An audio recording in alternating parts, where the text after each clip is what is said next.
천국 시민은 이런 사람이다. 두 번째 주제의 말씀 가지고 은혜를 나누도록 하겠습니다. 아일랜드 벨파스트에서 건조가 됐죠. 그리고 1912년도입니다. 미국 뉴욕으로 처음 출항을 했던 타이타닉 여객선, 여러분 많이 들어서 잘 알고 계실 거예요. 이 배는 당시에 세계 최고의 초호화 여객선이었어요. 길이가 얼마가 되느냐면 270m입니다. 270m, 100m짜리가 3개 정도 있는 길이를 갖고 있어요. 높이가 53m예요. 그 다음에 배수량이 52,000톤. 그 다음에 몇 명 태울 수 있느냐? 3,500명까지 태울 수 있는. 당시로서는 최고의 큰 배고, 가장 클 뿐만 아니라 또한 가장 안전한 배다. 이렇게 명명까지 받았어요. 그래서 별명이 뭐냐면 The Unsinkable Ship, 가라앉지 않는 배다. 이렇게 여겨졌어요. 근데 이제 한밤중 대서양을 횡단하다가 빙산하고 충돌하죠. 근데 단 2시간 40분 만에 깊은 바닷속으로 가라앉았습니다. 여기서 얼마 죽었냐 하면 1,500명이 죽었습니다. 자, 얼마 후에 이제 이 벨파스트에서 이제 열린 추모 예배가 있었거든요. 추모 예배에서 또 설교를 누가 했는데, 설교 제목이 뭐냐 하면 또 가라앉지 않는 배였습니다. 근데 이 설교가 이 타이타닉 호에 대한 설교가 아니었어요. 우리 인생의 배는 예수님이 타고 계실 때 가라앉지 않는다 라고 하는 강력한 메시지를 지닌 그런 설교였어요. 여러분, 우리는 자신만의 배를 타고 고해와도 같은 세상 속으로 우리가 항해를 하잖아요. 문제는 그 배에 그리스도께서 함께 하시는지 반드시 살펴봐야 한다라고 하는 사실이에요. 누가복음 2장이죠. 누가복음 2장을 보면 예수님이 12살 때 있었던 사건을 기록하고 있잖아요. 육적 부모인 요셉과 마리아가 6월절에 예수님과 함께 예루살렘에 올라갑니다. 그리고 이제 6월절이 끝나고 예수님이 동행 중에 있는 줄 알고 그냥 내려왔는데, 얼마를 내려왔냐면 하룻길입니다. 하루 동안 아무것도 모르고 그냥 내려와요. 근데 그 뒤에 예수님을 찾아보니까 없더라는 거예요. 여러분, 우리는 생각하기를 나는 열심히 교회 생활을 해요. 그리고 나는 예배 생활과 기도 생활을 게을리하지 않습니다. 그리고 헌신과 봉사 생활도 열심히 하고 있기 때문에 예수님이 당연히 나와 함께 하실 줄로 생각한단 말이에요. 근데 그것이 나만의 착각이 아니었으면 하는 마음, 참 간절합니다. 여러분, 무엇보다도 우리가 잊지 말아야 할 것은 우리 주님이 우리와 함께 계셔야 우리 인생의 배가 안전하다라고 하는 사실이에요. 예수님이 우리와 함께 하셔야만이 그 항해 가운데도 완주할 수가 있고 그 항해를 성공적으로 잘 마칠 수 있다라고 하는 사실이에요. 시편 107편 30절이죠. 그들이 평온함으로 말미암아 기뻐하는 중에 여호와께서 그들이 바라는 항구로 인도하시는도다. 누가 인도하는가를 잘 보세요. 누가 인도해요? 여호와께서 그들이 바라는 항구로 인도하시는도다 했단 말이에요. 내가 타고 있는 배에 하나님 아버지가 계시느냐? 내가 지금 타고 있는 배에 예수님이 계시고 내가 타고 있는 이 배에 성령님이 함께 계시냐? 굉장히 중요합니다. 여러분, 바쁘게 달려온 2025년도죠. 교회 회기가 언제 끝나냐면 11월 달에, 이번 달에 끝나요. 자, 교회 회기가 끝나는 이 11월에 우리의 믿음과 신앙을 다시 한번 되돌아보는 귀한 시간이 되었으면 합니다. 여러분, 주 예수 그리스도의 귀한 임재를 이 순간에 이 예배 가운데 충만히 경험하는 귀한 시간 되시기를 예수 그리스도 이름으로 축복합니다. 자, 이제 마태복음 5장부터 시작해서 이제 예수님의 산상보훈 말씀 계속 살펴보고 있는데, 예수님이 왕으로 통치하는 나라입니다. 예수님이 왕으로 통치하는 나라, 이 하나님의 나라의 법이 어떤 법이냐, 이거 기본적으로 알아야 되죠. 그리고 우리는 천국 시민이에요. 그 천국 시민으로서 과연 우리는 어떤 믿음을 가져야 되고, 그리고 어떤 삶의 자세로 살아야 되느냐. 자, 이 말씀 계속 나왔어요. 그래서 이제 지난 시간까지 무슨 말씀 나왔냐면 비판에 대한 말씀이에요. 성도 간에는, 서로 간에는, 형제 자매끼리는 절대 비판하지 말아라. 그 말씀 분명히 하고 계시잖아요. 그리고 아울러서 인내하고 강청하는 기도에 대한 말씀 또한 우리에게 주셨어요. 자, 오늘은 이제 그 산상수훈의 말씀 가운데 마지막 말씀이에요. 마지막에 예수님이 무엇을 강조하셨냐, 이게 오늘 말씀의 키포인트예요. 자, 13절 14절 같이 읽습니다. 같이 읽습니다. 시작. 좁은 문으로 들어가라. 멸망으로 인도하는 문은 크고 그 길이 넓어 그리로 들어가는 자가 많고, 생명으로 인도하는 문은 좁고 길이 협착하여 찾는 이가 적음이라. 아멘. 자, 13절에 좁은 문 그랬어요. 자, 요거는 요한복음 10장 7절의 말씀을 보면 뭐라고 예수님이 말씀하시냐면, 나는 양의 문이다. 나는 양의 문이다. 이렇게 말씀하신 거하고 잘 견줘서 생각을 해야 돼요. 그래서 좁은 문으로 들어가라라고 하는 것은 예수 그리스도를 믿는다는 것은 고난의 길이다 라는 것을 암시하고 있다는 거예요. 특별히 좁은 문, 오늘 보면 생명으로 인도하는 문이다 이렇게 또 말씀하고 있죠. 그 길이 좁답니다. 그 길이 협촉하답니다. 그리고 찾는 이가 적답니다. 결국에 예수 그리스도를 믿는 길은 많은 자가 가는 길이 아니에요. 무엇보다 소수의 사람들이 가는 것일 수밖에 없다는 것을 우리로 하여금 1차로 먼저 깨닫게 해주는 거예요. 여러분, 좁은 문과 생명으로 인도하는 문, 모두가 우리가 반드시 가야만 하고 주님이 기뻐하시는 길이다 라는 것은 뭐로는 아느냐면 이성적으로는 알아요. 머리로 이거 모르는 사람이 없다고. 그런데 중요한 것은 이거라고요. 중요한 것은 실제로 그 길을 우리가 지금, now, 지금 내가 가고 있느냐는 거예요. 여러분, 한때 많이 읽혔던 책이죠. 마시멜로 이야기. 화킴 데 포사다 그리고 앨런 싱어라는 분이 쓴 짧은 이야기인데 대부분 우화로 채워져 있습니다. 이 책 서두에 이런 이야기가 나오잖아요. 한여름이에요. 한여름에 따가운 햇빛이 내리쬐는 가운데 개구리 3마리가 큰 나무 잎 배를 타고 강을 내려가잖아요. 한동안에 가만히 있던 개구리 중에 한 마리가 이렇게 소리친단 말이에요. 도저히 못 참겠다. 나 강으로 뛰어들래. 너무 더워. 이어서 저자가 우리에게 대답해 보라고 합니다. 그렇다면 독자들이요, 지금 나뭇잎배에는 몇 마리의 개구리가 남아 있습니까? 대부분 이렇게 대답한다 그러잖아요. 2마리요. 책의 서자가 이렇게 말합니다. 틀렸습니다. 3마리 그대로 있습니다. 왜 그런 줄 아세요? 왜 그런 줄 아십니까? 강으로 뛰어들려 했던 개구리는 생각만 했습니다. 결단만 했고 말만 했다 이 말이에요. 뭐를 못한 거예요? 액션, 행동하지 않았다 이 말이에요. 여러분, 우리나라에 1000만 명이라고 하는 그리스도인들이 있답니다. 과연 이 가운데 좁은 문과 생명으로 인도하는 문으로 들어가는, 진정으로 그 문으로 들어가기를 원하는 사람, 그리고 현재 들어가고 있는 사람들은 얼마나 될까요? 우리 모두가 오늘 말씀하시는 그 문으로 들어가는 은혜가 있었으면 하는 마음 참 간절합니다. 특별히 이 좁은 문과 생명으로 인도하는 문은 예수님의 십자가와도 같은 그런 고난의 길을 걷지 않으면 갈 수 없어요. 그렇기 때문에 이 길은 절대로 쉽지 않다 이 말입니다. 자, 그런데 이 부분을 박윤선 목사님이 또 기가 막히게 또 주석을 합니다. 이렇게 주석을 해요.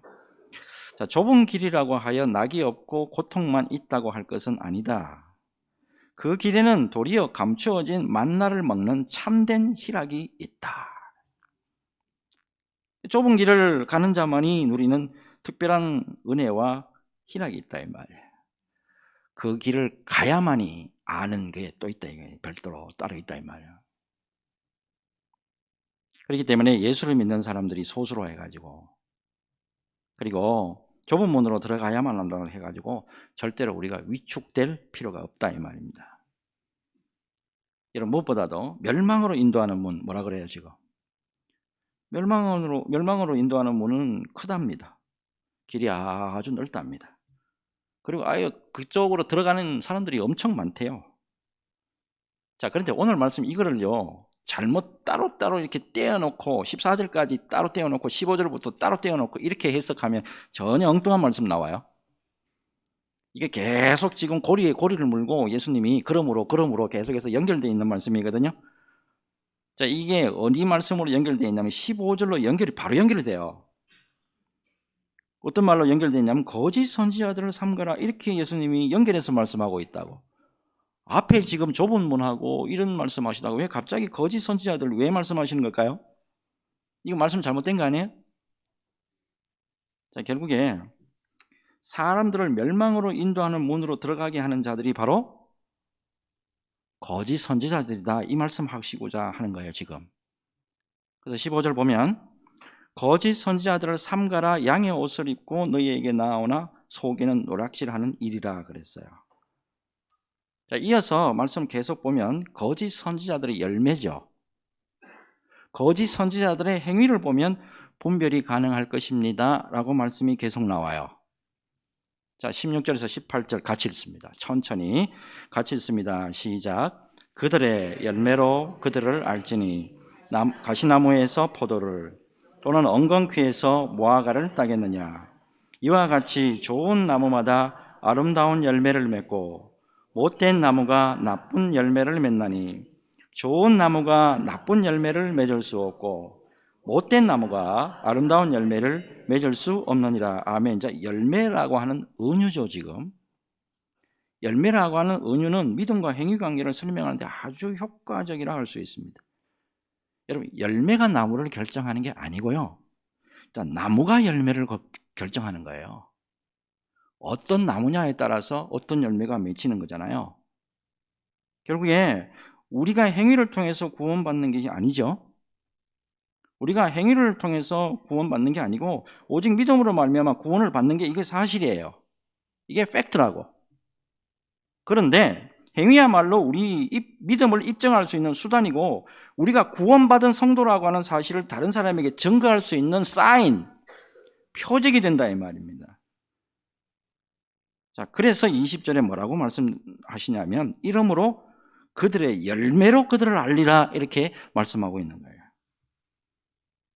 이와 관련해서 무엇보다도 특별히 예수님이 열매, 곧 이 행위의 결과가 없는 것에 대해서 굉장히 단호하게 말씀하십니다. 자, 믿음. 우리가 여태까지요, 주로 이제 설교 자체가 그렇고, 그 다음에 우리 교리 자체가 믿음에 의한 구원, 이것만을 너무 강조했다고요. 너무 강조하다 보니까 자꾸 죽어버리는 건, 제 2순위로 자꾸 밀리는 건 뭐냐면 행위가 자꾸 뒤로 밀려요. 순위에서 자꾸 밀리는 것 같다고. 과연 그럴까요? 믿음과 행위는 같이 가야 되는 거 아닙니까? 예? 믿음과 행위는 같이 가야 되는 거예요? 따로 가도 되는 거예요? 자, 21절부터 읽어봅시다. 21절 같이 읽습니다. 시작. 나더러 주여 주여 하는 자마다 다 천국에 들어갈 것이 아니요 다만 하늘에 계신 내 아버지의 뜻대로 행하는 자야 들어가리라. 그날에 많은 사람이 나더러 이르되 주여 주여 우리가 주의 이름으로 선지자 노릇하며 주의 이름으로 귀신을 쫓아내며 주의 이름으로 많은 권능을 행하지 아니하였나이까 하리니 그때 내가 그들에게 밝히 말하되 내가 너희를 도무지 알지 못하니 불법을 행하는 자들아 내게서 떠나가라 하리라. 아멘. 인도의 날라마람이라는 곳에서 있었던 실화입니다. 어떤 여인이 아주 남루한 옷을 입고 예배에 참석을 했어요. 그 예배를 인도한 분이 선교사님이었는데 예배가 끝나고 난 다음에 그 여자분에게 이제 조심스럽게 다가가서 혹시 시험 들지 않도록 그렇게 해서 묻습니다. 왜 이런 옷차림으로 예배에 참석하셨습니까? 그러니까 이 여인이 이렇게 대답을 해요. 이것이 제가 가지고 있는 옷 중에 제일 좋은 옷입니다. 선지자가 측은하게 생각이 들어가지고 이렇게 또 물어요. 당신은 항상 그렇게 가난했습니까? 그러니까 그 여인이 이렇게 대답을 해요. 선교사님, 그렇지 않습니다. 전에는 저에게도 보석이 있었고요. 돈도 충분히 있었어요. 근데 우리 마을에 깡패 권력자가 재산을 다 빼앗아 갔습니다. 그리고 네가 믿는 예수만 버리면 빼앗아간 돈과 보석들을 전부 돌려준다, 이렇게 말했습니다. 그러니까 이 선교사님이 뭐라고 또 말했냐면, 그렇다면 그전처럼 재산을 다시 찾아서 잘 살지 왜 이렇게 어렵게 살아요? 그렇게 조심스럽게 물어봐요. 근데 이 여인이 아주 신중하게 그리고 굳건하게 이렇게 대답을 합니다.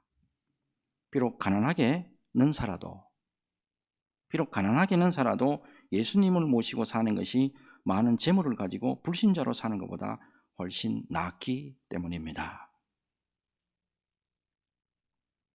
여러분, 이런 귀한 믿음의 모습을 우리도 닮아갈 수 있을까요? 또한 이야기를 하나 한번 더 들어봅시다.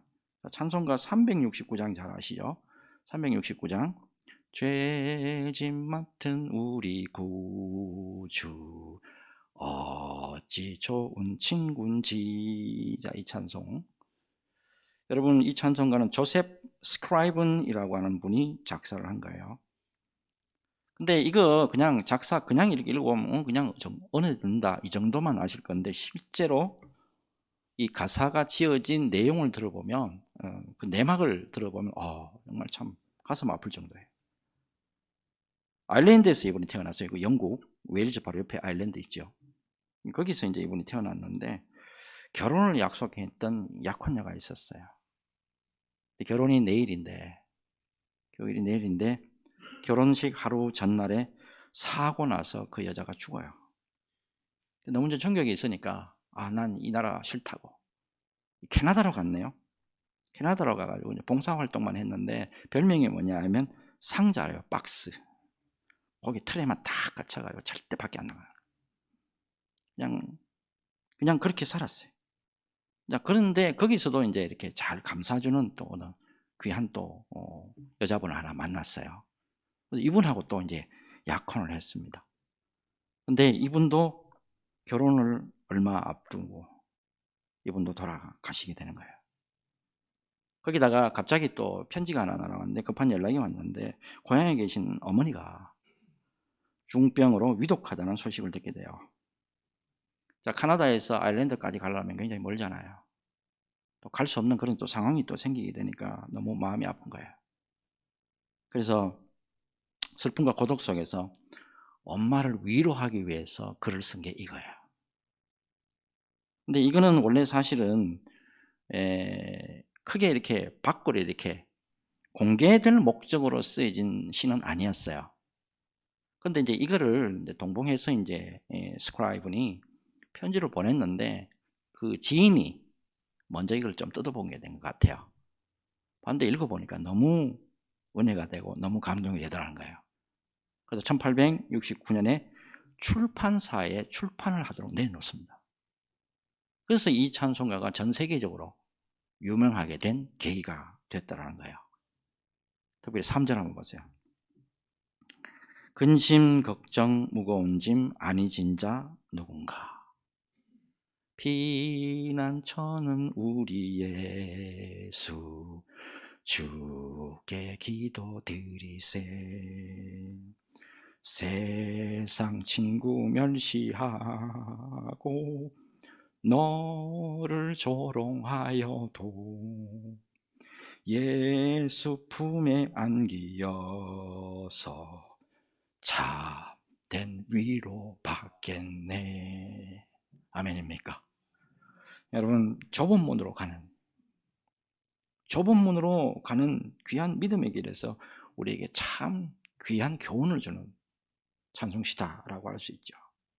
여러분, 우리 주님이 진정으로 원하시는 것이 뭐냐? 이거 산상수훈 가운데 우리가 발견해야 돼요. 예수를 따르는 자로서 좁은 문으로 들어가는 것을 이걸 두려워하지 말아라. 어차피 예수 믿는 길이 무슨 길이라고요? 좁은 문이라고. 이 좁은 문으로 좁은 길로 가는 거 이거 두려워하지 말아라는 거예요. 또한 예수를 따르는 자로서 귀한 믿음의 열매를 잘 맺어다오. 열매를 잘 맺어다오.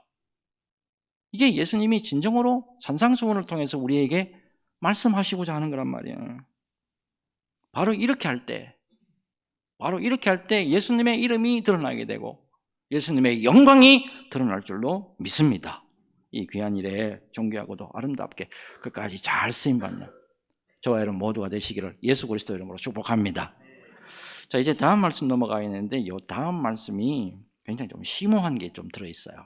자, 우리 다시 한번 말씀에 집중하기를 원하는데 24절에서 27절 같이 읽습니다. 시작. 그러므로 누구든지 나의 이 말을 듣고 행하는 자는 그 집을 반석 위에 지은 지혜로운 사람 같으리니 비가 내리고 창수가 나고 바람이 불어 그 집에 부딪히지 무너지지 아니하나니 이는 주추를 반석 위에 놓은 까닭이요 나의 이 말을 듣고 행하지 아니하는 자는 그 집을 모래 위에 지은 어리석은 사람 같으리니 비가 내리고 창수가 나고 바람이 불어 그 집에 부딪힘에 무너져 그 무너짐이 심하니라. 아멘. 자, 이스라엘에는 건기, 비가 안 올 때 있잖아요. 이 건기 때에는 마른 땅이 됐다가 비가 많이 오는 우기가 되면 강이 되어서 흐르는 이 와디라는 거 있다는 거 여러분 뭐 잘 알고 계실 거예요. 자, 아무래도 이게 물이라는 건 어때요? 집안이 이렇게 약한 곳을 이렇게 침식하면서 흐르기 때문에 와디는 주로 뭘로 되어 있냐면 다 모래땅으로 되어 있습니다. 그래서 사람들은 이 사실을 잘 알기 때문에 바보가 아닌 다음에는 누구도 와디에 집을 짓지 않겠죠. 자, 결국에 예수님의 말씀을 듣고 실천하는 그 행함이 있는 사람은 반석 위에다가 틀을 놓는 지혜로운 사람이고 예수님의 말씀을 듣고도 은혜 받고도 실천하지 않는 사람은 그 누구도 하지 않는 어리석은 짓을 하는 사람이다. 이 말씀하고 계시는 거예요. 자, 이와 관련해서 야고보서 2장 14절에서 17절에 이런 말씀이 있잖아요.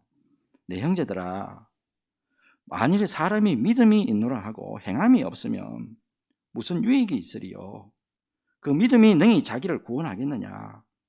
만일 형제나 자매가 헐벗고 일용할 양식이 없는데 너희 중에 누구든지 그에게 이르되 평안히 가라, 덥게 하라, 배부르게 하라 하며 그 몸에 설 것을 주지 아니하면 무슨 유익이 있으리요? 이와 같이 행함이 없는 믿음은 그 자체가 죽은 것이라. 여러분, 믿음에 있어서 이 행함이라는 거 말이에요. 믿음과 행함이라는 건 뭐냐면 쉽게 말하면 바늘과 실이라고요. 이 같이 가는 거지 이게 따로 가는 게 아니라고. 이게 오늘 자꾸 이렇게 해석하는 사람들 계시거든. 잘못 해석하시는 거라고. 오래전에 국민일보 가운데 이런 기사가 실려 있었어요. 어느 교회 목사님이 어느 할아버지로부터 편지를 받았습니다. 이 할아버지가 누군가 하면은 생활보호 대상자예요. 근데 자기가 이제 받은 국가에서 나오는 돈 있잖아요. 그걸 다 또 털어가지고 자기보다 더 가난한 아이들을 위한 이 방과 후 교실 있잖아요. 이 방과 후 교실을 운영하고 있는 분이었는데, 근데 이제 여기에 이제 하는 활동들 가운데 이제 교회에 무슨 소식이 들렸나 하면 교재가 부족해가지고 애들이 봐야 될 책이 좀 부족하다는 그런 소식이 있어서 어려움을 겪고 있다는 이야기를 들은 거예요. 그래서 목사님이 기도하는 가운데 우리 재정에서 조금 보태드리자 싶어가지고 장로님하고 이제 의견을 내가지고 같이 이제 해서 좀 그분에게 보태드렸어요. 근데 그 이후에 이제 그 할아버지가 감사하다는 편지를 보내게 되는데 그 편지 속에 이런 이야기가 들어있는 거예요. 무슨 이야기가 들어있었냐면 지금처럼 크리스마스로 들뜬 계절입니다. 크리스마스하고 그다음에 추수감사절 이걸 조금 이제 들떠 있는 그런 이제 시절에 한 중년 부인이 선물을 하나를 안고 이제 주차장으로 가다가 구석에 이렇게 보니까 오들오들 떨고 있는 한 소년이 있었대요. 그냥 못 본 채 하고 지나가려니까 마음이 좀 아파가지고 이렇게 이야기를 합니다. 애야, 너 나 따라올래? 야야, 너 나 따라올래? 라고 물었는데 얘가 그러겠다고 고개를 끄덕끄덕 하는 거예요. 그래서 얼른 이제 차에 태우고 목욕탕으로 데려갑니다. 목욕탕으로 데려가가지고 때미는 분에게 이제 부탁을 해가지고 목욕을 시켜요. 목욕이 끝나고 난 다음에 이제 백화점에 갑니다. 백화점에 가서 속옷도 사주고 겉옷도 사주고 외투도 사주고 모자도 사주고 그 다음에 뭐 신발까지 사줬어요. 그리고는 이제 햄버거 가게 데리고 가요. 햄버거 가게 데리고 가가지고 이제 햄버거도 킹 사이즈 있잖아요. 큰 사이즈. 이거를 이제 사줬어요. 그 킹 사이즈를 받은 햄버거, 그거를 받은 애가 뭐 정신없이 허겁지겁 막 먹고 있는 걸 보니까 그 중년부인이 마음에 안 든 거예요. 꼭 내 아들 같고 내 새끼 같다 이 말이에요. 이제 그런 와중에 있었는데 이 중년 부인을 보고 얘가 갑자기 이런 말을 해요. 아줌마, 아줌마는 하나님 부인이야? 아줌마는 하나님 부인이야? 이때 중년 부인이 이렇게 또 걸작의 대답이 응, 아니야. 나는 그분의 조그마한 딸 중에 하나야. 나는 그분의 조그마한 딸 중에 하나야. 그렇게 하니까 이 햄버거를 잔뜩 이렇게 먹고 있던 얘가 꿀떡 삼키면서 이렇게 말을 흘리듯이 합니다. 어쩐지 하나님 친척 같더라.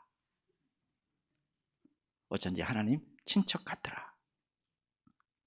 테하르드 샤르댕이라는 사람이 이런 말을 했어요. 인간은 조수나 바람의 힘을 이용하는 방법을 알아냈지만 사랑의 힘을 이용하는 법은 아직 터득하지 못했다. 오늘 우리 한국교회가 이런 모습이 아닌가 이런 생각을 해봤어요. 우리 한국교회 어때요? 성장하는 방법, 부흥하는 방법, 제자 훈련하는 방법, 사람을 세우는 방법들 아주 똑똑합니다. 우리 한국교회처럼 이렇게 잘하는 데가 없잖아요. 근데 뭐를 못해요? 사랑의 힘을 이용해서 다른 사람들을 더 믿음으로 세우는, 이거 잘 못한단 말이야.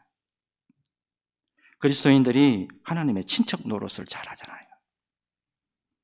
그리스도인들이 하나님의 친척 노릇을 잘하게 되면 머지않아 세상 사람들이 뭐라 그랬어요?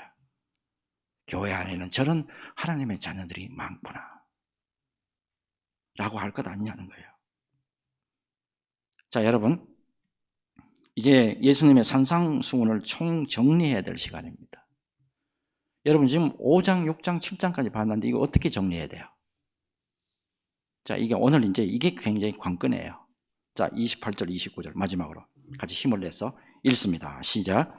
예수께서 이 말씀을 마치심에 무리들이 그의 가르치심에 놀라니 이는 그 가르치는 것이 권위 있는 자와 같고 그들의 서기관들과 같이 아니함일러라. 아멘. 자, 지금까지 예수님의 말씀을 어디서 지금 들어요? 어디서 듣고 있는 거예요? 산 위에서 듣고 있잖아요. 그래서 산상수훈이잖아요. 산 위에서 지금 들은 이 무리들이 예수님의 가르침에 놀랬다. 요 기록이에요.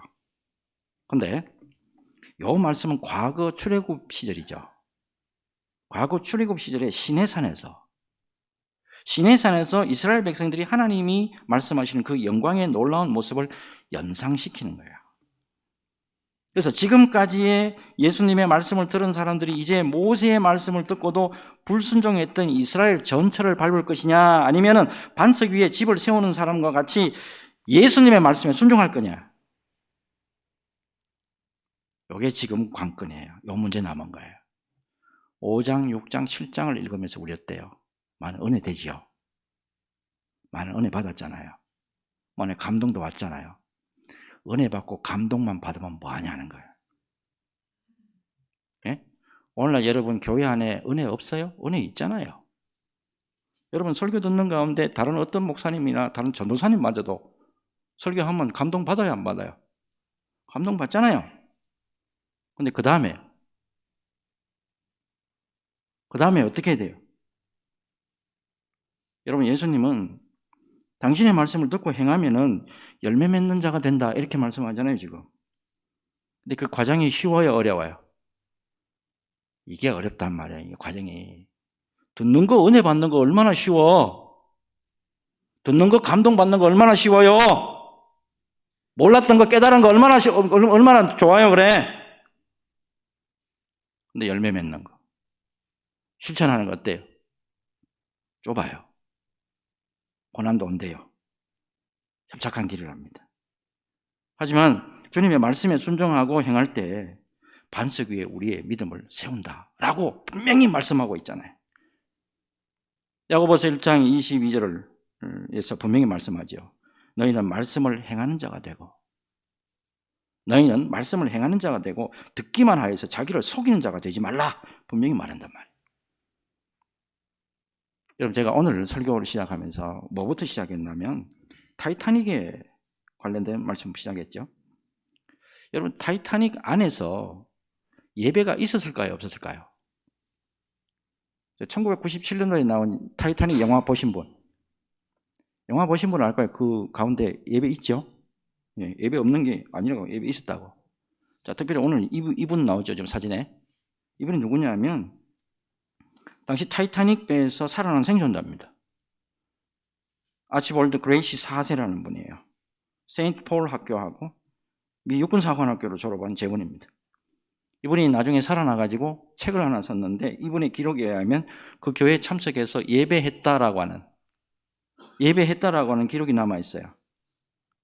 자, 그런데 그 예배가 어땠나 하니까 3등석에 있던 사람들이 있죠. 1등석, 2등석, 3등석이 있었대요. 이 3등석에 있던 사람들은 1등석에 있는 사람들의 예배에 참석하지 못했답니다. 상당히 사람들을 차별하는 모습이 있었어요. 그리고 놀랍게도 좀 숫자는 모자랐지만 구명정도 있었대요. 근데 모두가 상류층에만 지급을 했답니다. 어렵고 힘든 사람들 뒤로 제껴놓고 상류층만 보호하는 차별이 있었다는 거예요. 이러한 사실을 토대로 해서 1997년도에 개봉된 영화 타이타닉, 제임스 카메론이라는 사람이 감독했죠. 이 사람이 그걸 고발하는 표현이 나와요, 거기에. 하지만 여러분, 제가 드리는 말씀에 오해는 꼭 하지 마시고, 이것도 잘못 듣고 또 오해하시면 안 돼. 그것 때문에 타이타닉이 망했다 카더라, 그것 때문에 타이타닉이 가라앉았다 카더라, 이 말씀 하시면 안 돼. 오해하지 말고, 제가 지금부터 드리고자 하는 말씀이 이게 진짜라고. 타이타닉에 대해서 말씀드리고자 하는 게 아니고, 여러분, 예수님의 산상수훈의 말씀을 마치면서 우리 교회의 모습을 잘 성찰해보자 라는 의미에서 드리는 말씀이라고. 여러분, 교회는 예수님의 놀라운 사랑과 십자가의 피로 세워진 사랑과 은혜의 공동체예요. 사랑과 은혜의 공동체. 그래서 이 교회는 차별과 업신여김과 경멸과 무관심이 있어서는 안 된단 말이요. 우리 모두가 다 죄인이라고, 우리 모두가 우리 주님의 은혜를 입은 자들이라고. 여러분들 가운데 예수님의 은혜 안 입은 사람들 있어요? 모두가 귀한 하나님의 자녀라고 하는 사실이에요. 무엇보다도 이 예수님의 교회를 차별과 배제와 무관심이 아니고 믿음과 아름다운 믿음의 실천으로 잘 세워나가는데 존귀하게 쓰임받는 저와 여러분들이 되어야 될 줄로 믿습니다. 여러분, 믿음이 있으면 믿음의 실천하는 거 따라가야 되는 거예요. 같이 가야 되는 거예요. 이렇게 해서 믿음의 가운데 온전하게 세워져서 주님 앞에 끝까지 영광의 도구로 쓰임받는 저와 여러분 모두가 되시기를 주 예수님의 이름으로 축복합니다.